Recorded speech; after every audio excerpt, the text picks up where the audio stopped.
It's time for another short tesla-fessional. I've never really been a car guy. Never really cared what kind of car I drove. It never really appealed to me in any way. I've just never really cared about cars. I always saw them as just a means of transportation. That was always it for me. So for me, it was always the balance of getting from point A to point B in a reliable mode of transportation. So when electric cars came into being, that was something I was interested in. I'm a tech guy. I'm a guy who understands the science behind things, and I was always fascinated by that, and I wanted an electric car. They were unaffordable, unavailable. So when it came time to replace my minivan again, it really came down to a choice. Did I want another vehicle that was just going to get me from point A to point B? Or did I want to actually move along and get something that was really cool and could get me somewhere else? Now, I'm going to throw something out there for you, and that's my belief that hybrids are sort of a hack. I don't believe that they serve any real purpose. Yes, you're using electric for part of the time, but you're still using gas, and now you have two engines that you have to deal with, and there's a lot of other factors that go in there. So I don't think you're getting yourself anything except for extended range and your gas mileage with a hybrid car. So that was never a consideration for me, and I was like, I'm either going to go fully electric, or I'm going to go a standard car and just get something. And the reason that I compared the Camry to the Tesla was because I was looking at just your base car. There was nothing about any car that really fascinated me that I wanted something that wowed me. I mean, it was going to be that kind of a car, or I was going to move up to a Tesla. And I know that sounds ridiculous, but that's where I stood because I never really cared about cars in that sense. It didn't matter to me what kind of car it was. It's just a mode of transportation. So cost efficiency and getting me from point A to point B is what it's all about. The exception would be this car. And this car is a remarkable piece of machinery. It's machine, it's technology, it's everything kind of merged together in sort of that spaceshipy fashion. It's exactly what you think it would be. It's cool to drive, it's fun, it's sporty, it's got all the features in it. It's really something that's unique and different, and it's something that I really wanted to get.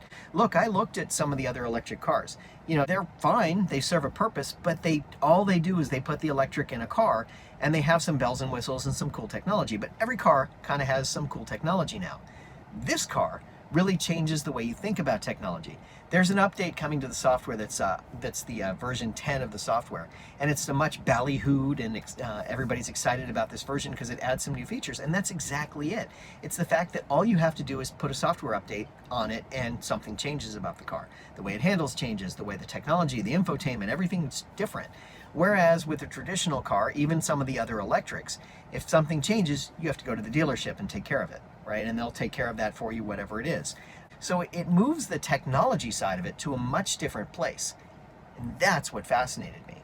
So when I thought about it, the two, really came down to the decision of which of the two cars do I want? Do I want a standard, internal combustion engine car that's just to get me from point A to point B, or am I ready to move to the future? And yeah, it's uncharted territory sometimes. There are things that happen that you kind of go, what? I mentioned that I'm seeing more of these cars on the road, and pretty much regularly when I'm driving around town, I'll see 2 or 3 other Teslas on any given drive. And that's just building to something where there's more things happening there, and there's more cars out there, and that'll lead to better infrastructure and more things. Tesla thought through the whole idea of the supercharging stations, and this was to create a network of stations that were fast charging. Right now, with the way the superchargers work, it takes a little bit longer than it takes to fill a tank in a car. But is it significantly longer? Probably not. Tesla has already laid out their level 3 chargers and has them everywhere.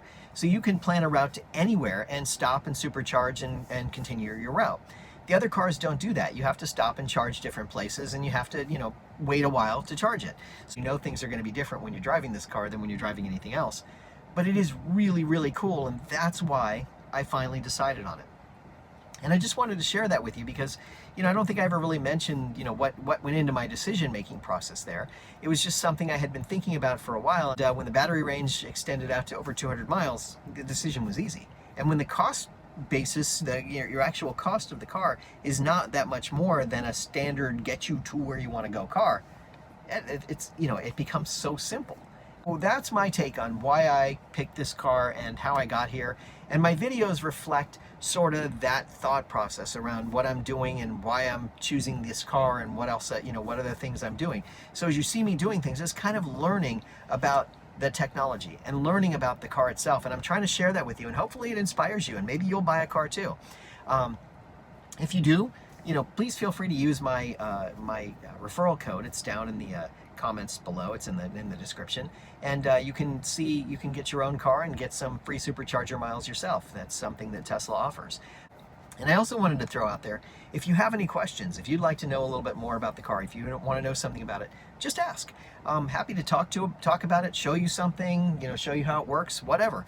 I can talk to anything you like. So just ask a question. And that's it. And, I heard a local sports commentator. I was listening to a show the other day, and he was saying he thinks he's going to end every show and every call with, "You're welcome." And I like it so much that I think I'm going to adopt it too. You're welcome, sir.